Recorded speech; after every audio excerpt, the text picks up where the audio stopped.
In this video, I'm going to replace my thermostat with an Ecobee3 Lite, and I'm going to do the installation with C-wire. Okay, first step in this process is turn power off. So in my case, I'm going to use the breaker down in the garage, but if you have easy access to your HVAC system, you can unplug it as well. If you use your breaker to turn off the power for your system, but your thermostat is still on, you may have battery backup in the thermostat. So if that's the situation, then go ahead and bump the temperature up or down depending on the season that you need to get the heat or the air conditioner running, and wait to see if it responds. If it doesn't respond, then you know your system is for sure off. Okay, my next step is I'm going to remove the old thermostat from the wall. In this case, it simply pulls straight off, just like that. And then I'm going to open up the wiring. So just pull down for me, and there's all my wires. So when you buy an Ecobee unit, you're gonna get a very nice instruction manual that's very easy to follow along with. At this point, I would be on page 8, and this is your final step for checkpoint compatibility with an Ecobee.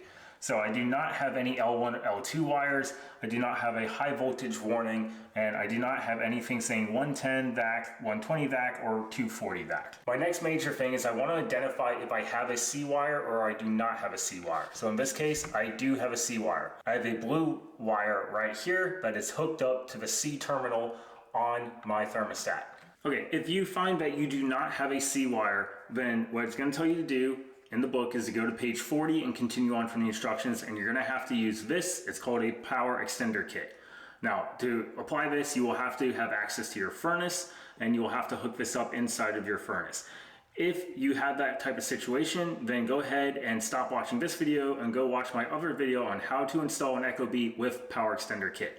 If you have a C-wire, then continue watching. All right, so if you have a C-wire, congratulations, you have the easiest setup for the Ecobee. However, at this point, we now need to identify if we have multiple G-wires. So in this case, I have one wire, a green one, running to the G terminal. I do not have any other G terminals labeled, which they advertise in the book as being G1, G2, or G3. So we only have the one, so I'm good to continue on with this easy installation. If you have multiple G wires, you'll need to jump to page 26 and then follow your instructions from there. Next, I'm going to undo each of my wires one at a time, and as I take them out of their respective terminal position, I'm going to label them for what wire they are. Now, most of them are color-coded, which is very easy. So my W wire is white, my Y wire is yellow, my G wire is green, but my C wire is blue, which of course is not C. So as I take each one out, I'm going to label them just in case, and then I will continue on.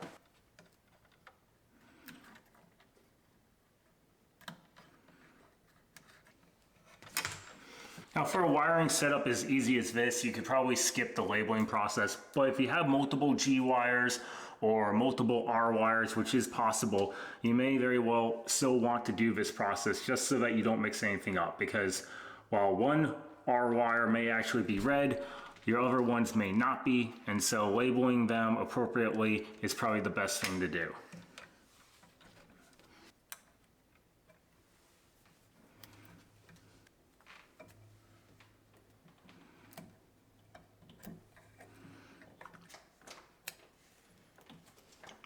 All right, now that my wires are labeled, I'm going to remove the old thermostat's back plate.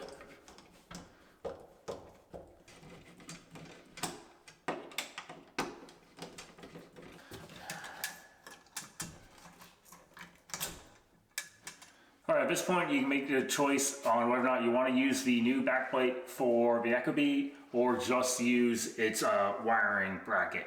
So you can just use this and use the holes here to mount it to the wall, or you can use this to mount it to the wall and then attach this one as well. So unfortunately, the old mounting holes do not line up with my new ones because these go vertically and the other ones will horizontally. But the nice thing about the Ecobee is that it does come with its own little level as part of its where its wiring terminals are. So you put the whole thing on there and make sure your brackets are level, or your mounting plate is level, I should say.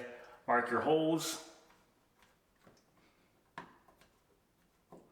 And then I'll just come back with a drill the holes out, and if I need to put mollies in, if I don't hit a stud, then I will.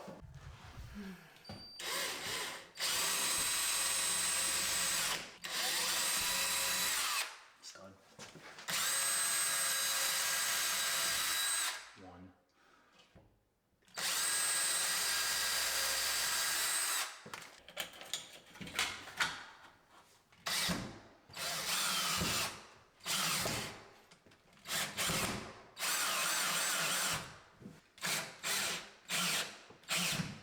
Okay, at this point, you're just going to take your wires and put them to their corresponding positions on your Ecobee's wiring terminal. Now, if you have multiple R wires, what will happen is you'll have one go to the RC, and if you have another one, there's RH. If you only have a single R wire, no matter what it was labeled on the previous one, it's going to go to RC, which is on the left-hand side.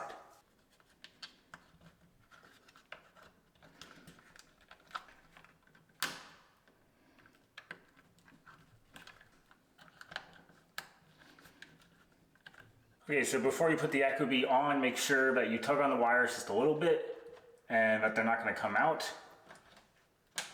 And then if the hole in your wall, if you can feel airflow through it, that's going to mess with your thermostat's settings, or I should say what temperature it's detecting in the house.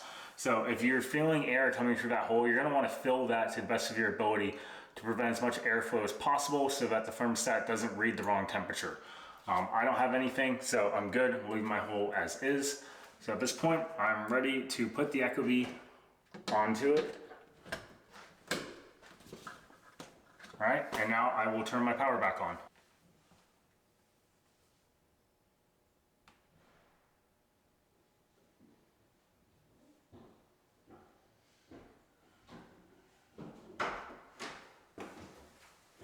Okay, at this point your Ecobee is working, and all you have to do is follow the instructions on the Ecobee itself to finish your setup process. So I'll guide you through the setup process just in case you're new to this and still a little confused. So we'll start with let's get started. You'll have two options, and it's I'm a homeowner. Now I'll ask you how many R terminals are connected, have a wire to it. So we only have RC connected because I only have the one red wire. If you had two, then you would do RC and RH. But I only have RC, so continuing. Now it's going to detect how many terminals, so you want to make sure this is correct. So I had 5 wires, and I am reading an RC, a G, Y1, which is where I hooked up my Y wire. I have a C, and I have W1. So all that's correct. So I'm going to press yes, this is correct. If for some reason you had got to this and something is not detected, then you need to take the Ecobee back off, make sure to turn power off first, and then fix, because more than likely you had a wire come out during that process. Okay, this is just asking what you prefer, Fahrenheit or Celsius. I prefer Fahrenheit. Now it wants to know what type of heating element you have, whether it's a furnace or a boiler. Most likely you're going to have a furnace, but if you don't know, you need to make sure and check on that. Now here it wants to know how you want the fan to be controlled by the thermostat or by the furnace. The most energy efficient way is by the thermostat, and that's probably going to be what everyone's preference is. And now you can simply name your Ecobee. If you only have one Ecobee in the house because you only have one thermostat, go ahead and feel free to name it anything you want, or just leave it as is. If you have multiple, for instance, I have one for upstairs and downstairs, I would probably name them accordingly, because you can download an app on your phone which will allow you to control them remotely, and this way it's easy to identify which one you're messing with.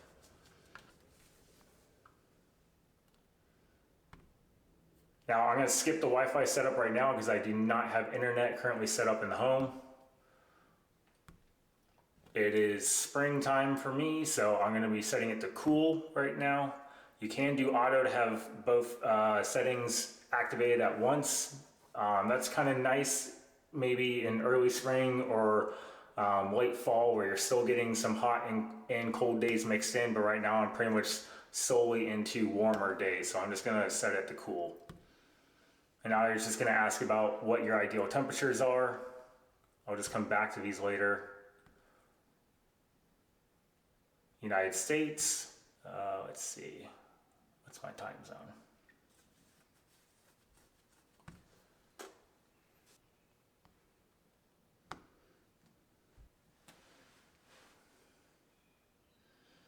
All right, that completes the process. Click finish. And now if you want to change anything else, you can always just go back into your settings. And you can change pretty much everything you just did and do some additional stuff as well, including setting up a schedule for when you want it to start heating or cooling based off of what time of day it is, or what your ideal temperatures are for during the day or at night when you want to sleep, and everything else. All right, that completes the installation process for an Ecobee3 Lite with C-Wire. So again, if you do not have a C-wire, I have a video on that as well. I do not have any other videos on the Ecobee that include some of the other issues you can encounter, such as multiple G-wires, although those are pretty simple to follow the instructions. So between this video and my video with how to install the PEC, you should be able to install your Ecobee without issue. All right, that's all for now. See you next time on the DIY Grunt.